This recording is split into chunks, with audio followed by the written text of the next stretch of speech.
ભાજપના શાસનમાં, એટલે કે છેલ્લા 10 વર્ષમાં અધિકારીઓ, કર્મચારીઓ, રાજકીય કાર્યકરો અને નેતાઓ ભયમુક્ત બનીને ભ્રષ્ટાચાર કરી રહ્યા છે. તો ભ્રષ્ટાચાર અહીંથી નથી અટકતો, તો ઉદ્યોગપતિઓ કહે તો અમારું શું વાંક? તો ઉદ્યોગપતિઓ પણ ભયમુક્ત બની અને બેંકોને લૂંટી રહ્યા છે. બેંકોને લૂંટી રહ્યા છે. એક પ્રકારની રોબરી જ ગણી શકાય, બેંક રોબરી.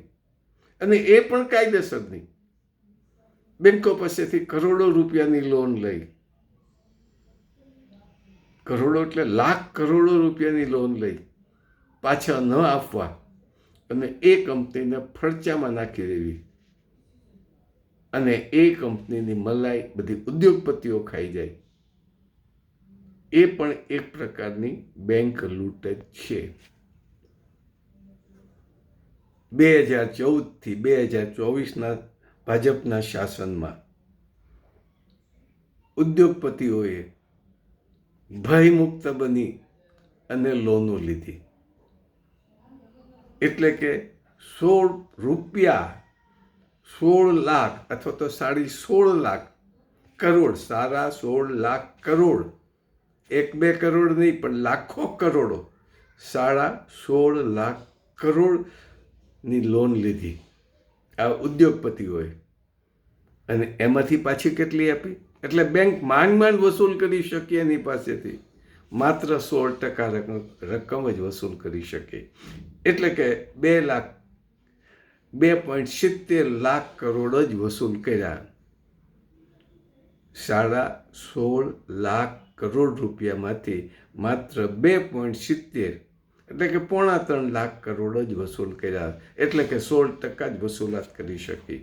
બાકીના પૈસા ઉદ્યોગપતિઓએ બેંકને આપ્યા જ નથી.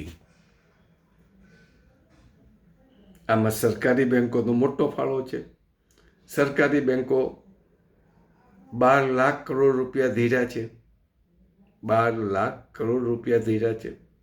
ખાનગી ક્ષેત્રની એટલે જે ICICI છે, HDFC છે, આવી ખાનગી ક્ષેત્રની બેંકોએ 4.5 લાખ કરોડ રૂપિયાનું ધિરાણ કર્યું છે અને સહકારી બેંકોએ 6 લાખ કરોડનું ધિરાણ કર્યું છે. આ બધા જ ધિરાણમાંથી માત્ર 16% રકમ વસૂલ કરી છે. આ RBIના આંકડા છે. એક એક્ટિવિસ્ટે પૂછેલા પ્રશ્નોના જવાબમાં RBIનો આ જવાબ છે. સરકારી બેંકો તો લૂંટાય અને એ પણ ઉદ્યોગપતિઓ દ્વારા. તો પછી સરકારી જે કંપનીઓ ચાલે છે એનું શું? તો કે એની કરતાં મોટી રોબરી છે કે સરકારી માલિકીની બે કંપનીઓ સરકારની માલિકીની 2 કંપનીઓ દેવામાં ડૂબી ગઈ. હવે એને ઊભી કરવા, એને પછી બેઠી કરવા સરકાર 13,000 કરોડનું રાહત પેકેજ આપશે. પણ સરકારે એવું ન કીધું કે કંપનીઓ ડૂબી ગઈ છે એના જવાબદાર કોણ છે, ક્યાં અધિકારીઓ એ સરકારી કંપનીઓને ડૂબાડી છે. કારણ કે લગભગ સરકારી કંપનીઓના managing director, chairman either IAS અધિકારી અથવા તો ટોચના રાજકીય નેતાઓ હોય છે.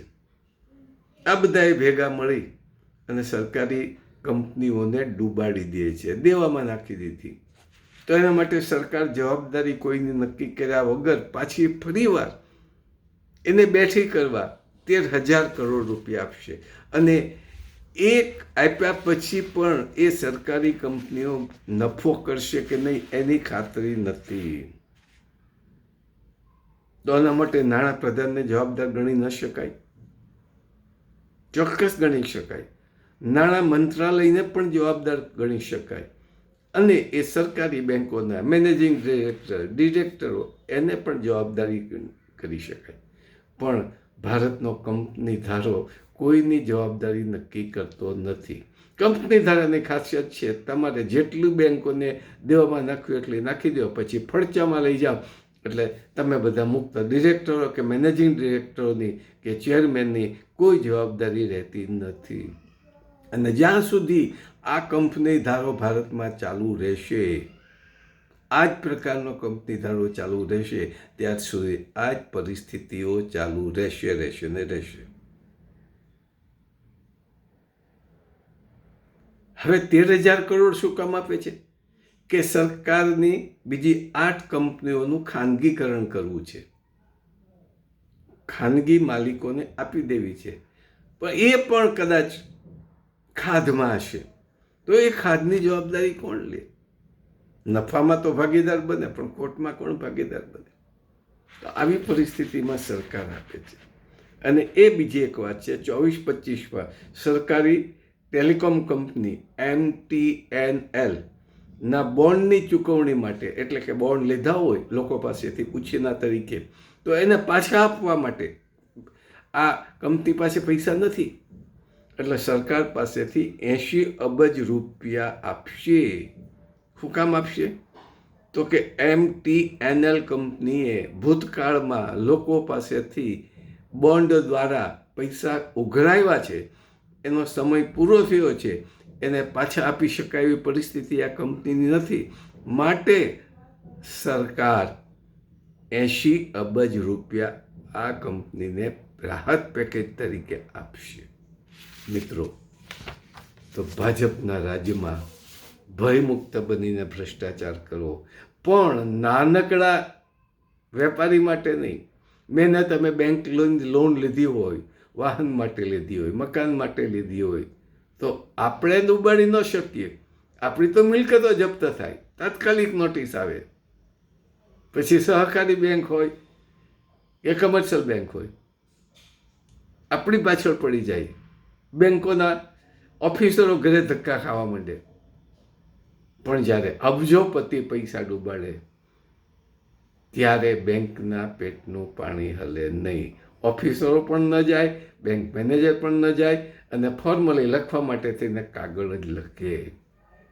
આ દેશનું અર્થતંત્ર છે. મિત્રો, અપીલ કરું છું, ગુજરાતને આમાંથી બચાવવું છે. દેશને તો બચાવી નહીં શકીએ, આપણી તાકાત બહારની વાત છે, પણ ગુજરાતને બચાવી શકાય. આપણે ગુજરાતમાં સત્તા પરિવર્તન લાવી ને કોઈ ન કોઈ પ્રકારે કંપનીના ડિરેક્ટરો ચેરમેનની જવાબદારી નક્કી કરી અને ડૂબેલી કંપનીઓના નાણાં આપણે એના ડિરેક્ટરો કે સત્તાધીશો પાસેથી પાછા લઈ શકીશું. આ જો અટકાવીશું નહીં તો ગુજરાત એક તો 4 લાખ કરોડ રૂપિયામાં દેવામાં તો છે, પણ વધુ ડૂબતો જશે. આભાર. જય હિન્દ, જય ગુજરાત, સ્વાવલંબી ગુજરાત.